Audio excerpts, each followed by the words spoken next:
This channel does not promote any violent, harmful, or illegal activities. All content provided by this channel is meant for an educational purpose only. Bharatiya Janata party কর্মীরা এমনি মরবে, তাহলে লড়ে মরুক না রে বাবা। এমনি ওই বাড়িতে বসে বসে রোগগ্রস্ত হয়ে মরার কি দরকার আছে? সোমনাথ শ্যামের জবাব দেওয়াটা আমার কোনো যুক্তি হচ্ছে না। সকালবেলা ঘুম থেকে উঠে আমাকে উস্কানি দেওয়া, কাউ উপরে অ্যাট্যাক করা, গুলি চালানো, আমি তো অনেক রকম তথ্য দিলাম, তো তৃণমূলের তথ্য দিতে পারতো। পুজোর আগে আবারও উত্তপ্ত হয়ে উঠলেও উত্তর 24 পরগনার জগদ্দল। আর এবার আমাদের সঙ্গে সরাসরি রয়েছেন অর্জুন সিং, তার সঙ্গে কথা বলবো, কারণ আজ সকালে তার বাড়ির সামনে তিনি যেমনটা অভিযোগ করছেন বোমাবাজি এমনকি গুলি চালানোর ঘটনা ঘটে এবং তিনি নিজেও বোমের স্প্লিন্টারে আহত হয়েছেন। সরাসরি অর্জুন সিংয়ের সঙ্গে কথা বলবো। আজ সকালে কি পরিস্থিতি তৈরি হলো এবং কারা এই ঘটনার সঙ্গে বা এই ঘটনার পেছনে রয়েছে বলে আপনার দাবি? 850 বা 9 অ্যারাউন্ড এরকমই হবে। আমি তখন ঘুমোচ্ছিলাম, তখন হঠাৎ আওয়াজ হচ্ছে কিছু, কোনো আমার ঘুম থেকে ওঠেনি। তখন বাড়ির আমার নাতনি দরজা ঠকঠক করে জোর করে ঠকঠক করছে, বলে নিচে গুলি চলছে আর বোম চলেছে, তাড়াতাড়ি যান। আমি নিচে এসে দেখছি প্রায় 10-15 জন ছেলে বোম টম নিয়ে বোম চালাচ্ছে, গুলি ফায়ারিং করছে, ইঁট মারছে, ইঁট পুরো ইঁট ভর্তি আছে চারো নিচে, দেখলে আপনি দেখবেন। আর যখন আমি নেমেছি তারপরে পাবলিক বেরিয়েছে, পাবলিকও বেরিয়ে তাড়াফাড়া করেছে, গুলি বোম তো চলছে, পায়ে স্পেল্টার লেগেছে। মানে আপনি কি আওয়াজ শুনতে পেয়ে নিচে নেমে গিয়েছিলেন? হ্যাঁ, নিচে নামতেই হবে, আমি তো বাড়িতে বসে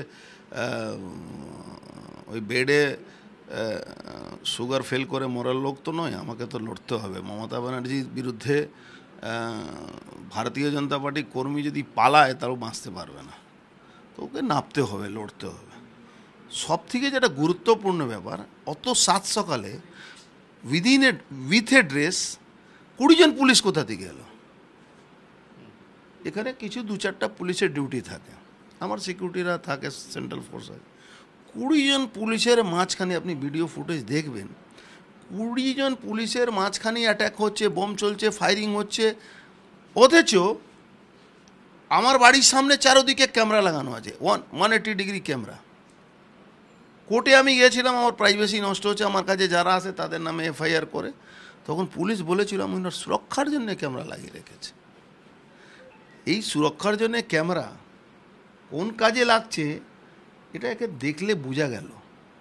পুলিশ সঙ্গে নিয়ে অ্যাটাক করছে, যখনই পাবলিক তাড়া করছে তখন মাঝখানে পুলিশ ওদেরকে প্রোটেকশন দিয়ে দিয়ে নিয়ে যাচ্ছে।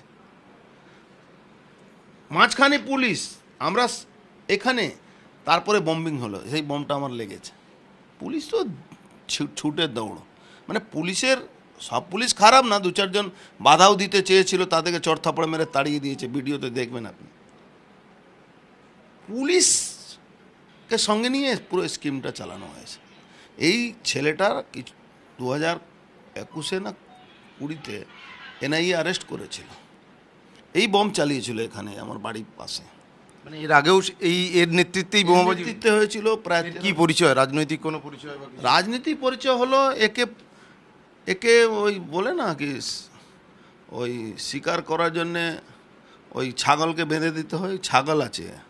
একে তৃণমূলের কাউন্সিলরের ছেলে, সে কাউন্সিলরের ছেলে পুরো ড্রাগ বিক্রি করে।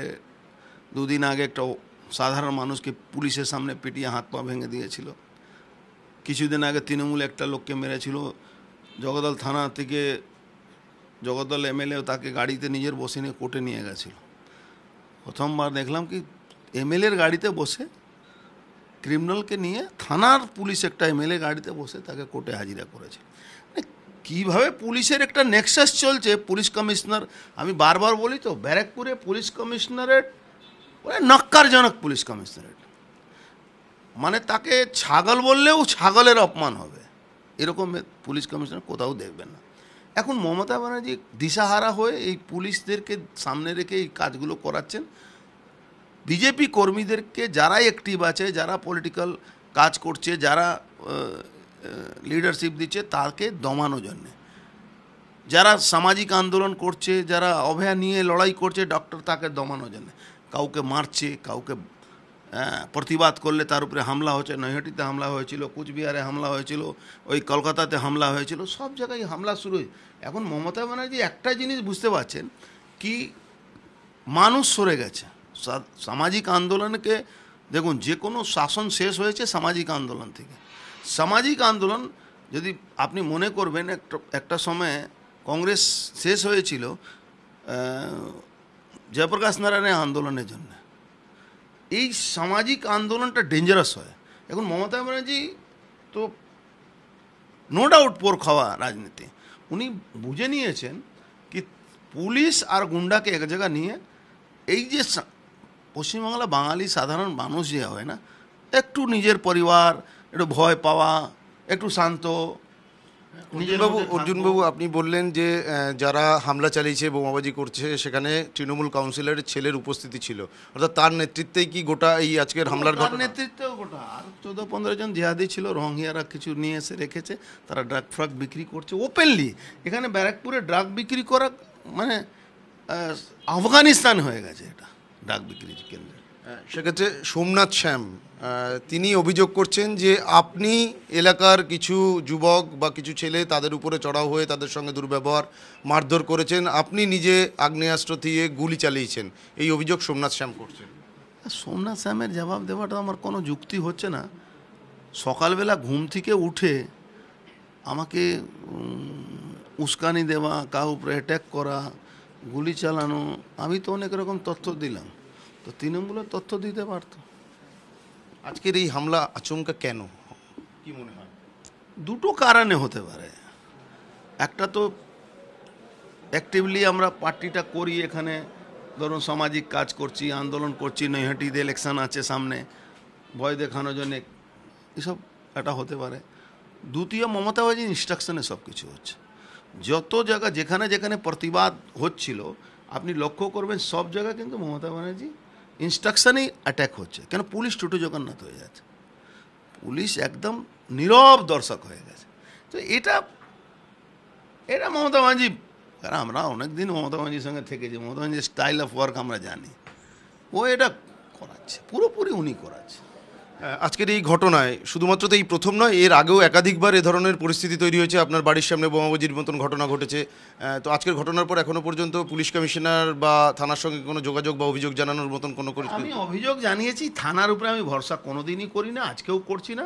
আমি আপনাদের মাধ্যমেও বিজেপি কর্মীদেরকে আহ্বান করছি, ভাই ওই বাড়িতে বসে মরার থেকে ভালো মা দুর্গার আশীর্বাদ নিয়ে রাস্তায় অস্ত্র নিয়ে নামতে হবে। কোনো উপায় নেই, এখন বাঁচার জন্য লড়তে হবে, কোনো উপায় নেই। পশ্চিম বাংলাকে বাঁচাতে গেলে বাংলাতে সনাতনী হিন্দু, বাঙালি হিন্দু, সাধারণ মানুষ, সামাজিক মানুষ যারা কোনোদিন রাজনীতি করে না, তাদের থেকে এই অত্যাচারী শাসন থেকে বাঁচাতে গেলে লড়াই ময়দানে এসে মরতে হবে। বাড়িতে মরবো তার থেকে ভালো লড়াই ময়দানে মরবো। আপনি কি আপনাদের দলীয় নেতৃত্বকে জানিয়েছেন ইতিমধ্যে? সব জায়গায় জানিয়েছি। দলীয় নেতৃত্বটা কি করবে? খুব বেশি হলে একটা করবে, বাইট দেবে, এর বেশি কি করবে? লড়তে তো আমাদের হবে, লড়তে তো নিজের জন্যে আমাদের লড়তে হবে। পশ্চিমবাংলা ভারতীয় জনতা পার্টি কর্মীরা এমনি মরবে, তাহলে লড়ে মরুক না রে বাবা। এমনি ওই বাড়িতে বসে বসে রোগগ্রস্ত হয়ে মরার কি দরকার আছে? মানে আপনি কি কোথাও গিয়ে বলতে চাইছেন যে মানে এখনো পর্যন্ত সাংগঠনিকভাবে আপনাদের এই ব্যারাকপুর লোকসভা কেন্দ্রে? সাংগঠনিক কিছু না দাদা, সংগঠন এই অভয়ার বিচার নিয়ে আন্দোলন করছে, মানুষ আন্দোলন করছে। মানুষের আন্দোলনকে ভয় পাওয়ার জন্যে যে রাজনৈতিক দল আছে তাকে ভয় দেখিয়ে দাও। সিপিএম মার খাচ্ছে, বিজেপি মার খাচ্ছে, সবই তো মার খাচ্ছে, কিন্তু সিপিএমের প্রবলেম কি আছে? ভোটের সময় আসলে তখন বলবে নো ভোট টু বিজেপি। অতি বামপন্থীরা আন্দোলন করছে আর আজাদি চাইছে। আজাদি চাক, বাংলা তো গুলাম আছে, বাংলা থেকে আজাদি চাই, তারা দেশের আজাদি চাইছে। আজকের এই যে হামলার ঘটনা বা বোমাবাজির ঘটনা, এখানে কি পুলিশকে ব্যবহার করা হলো, মানে পুলিশকে সামনে রেখেই করা হলো? পুরোপুরি পুলিশের, আমি জানি না কোন অফিসার এর মধ্যে আছে, আমাদেরও লোক আছে তার মধ্যে, তারা ঠিক আমাদেরকে বলবে কাদেরকে ইনস্ট্রাকশন ছিল। কেন আমি কতদিন ধরে লক্ষ্য করছি, একটা স্পেসিফিক একটা লোককে এখানে দায়িত্ব দেওয়া হয়েছিল সেই লোকটার অ্যাক্টিভিটিজ আমি কিন্তু ভালো দেখি না।